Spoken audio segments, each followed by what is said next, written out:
Stay tuned as we explore the intriguing case of Hotel Le Jolie's quiet conversion into a migrant shelter.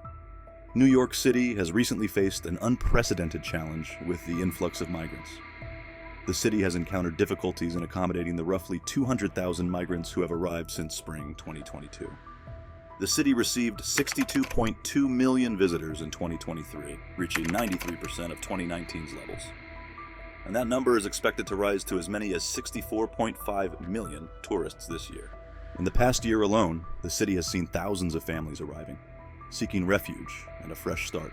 The existing shelters quickly reached capacity, straining resources and prompting city officials to seek alternative housing solutions. One such solution has been the conversion of hotels into emergency housing. The city is in crisis mode, struggling to find housing, weakening shelter-in-place rules in the process. Initially, this approach provided a quick fix, but it has since evolved into a more permanent strategy. Hotels across the city, once bustling with tourists, are now quietly transforming into shelters, offering a temporary home to those in need. In a discreet move, the hotel became a shelter for migrant families.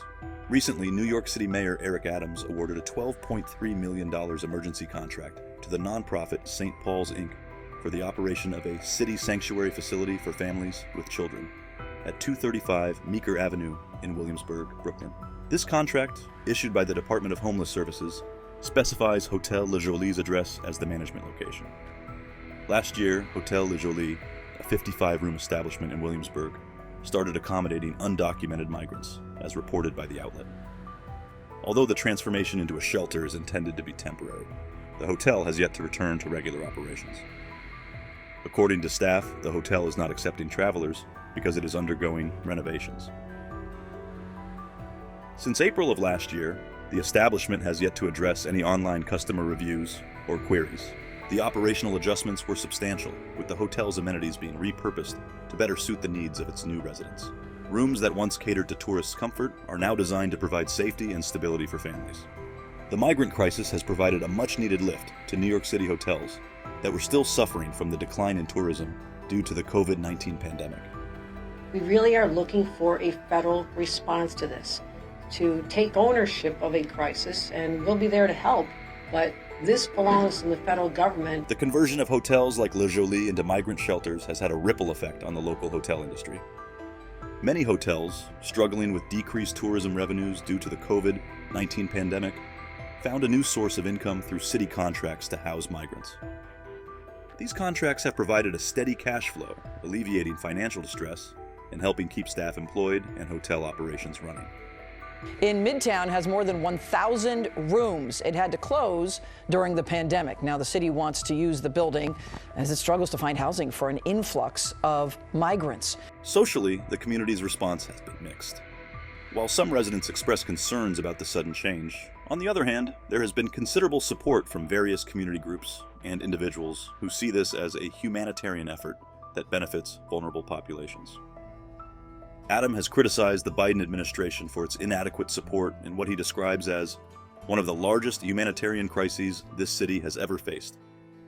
He said, "We are exceptionally proud of the dignity and respect we've been able to provide these migrants, as well as everyone else in our care.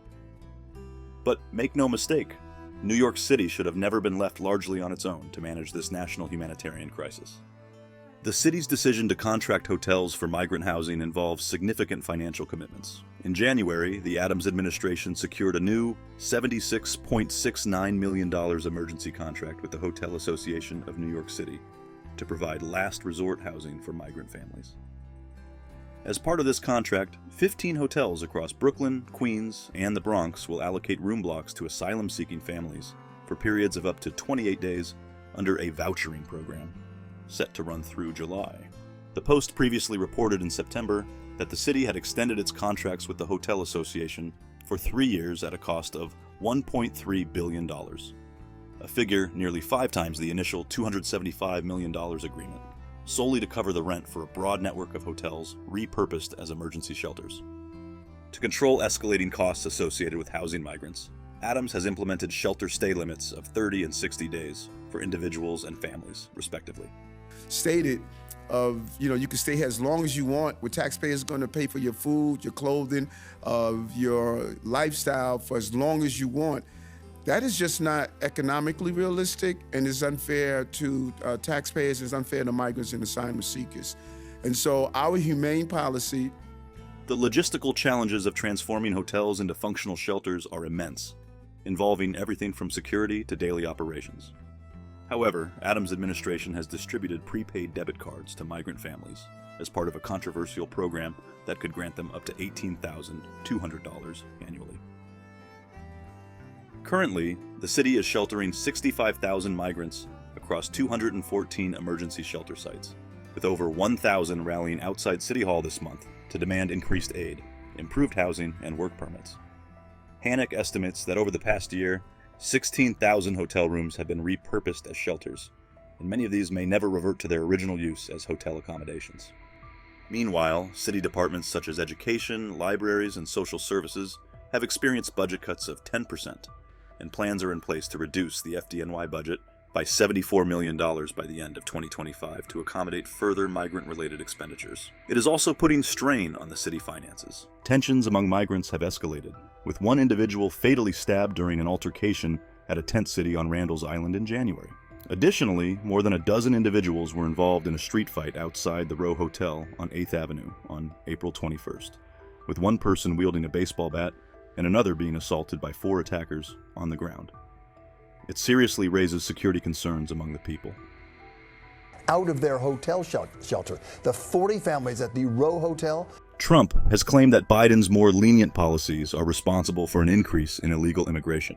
Recently, the White House has contemplated implementing executive orders to halt migrants at the southern border.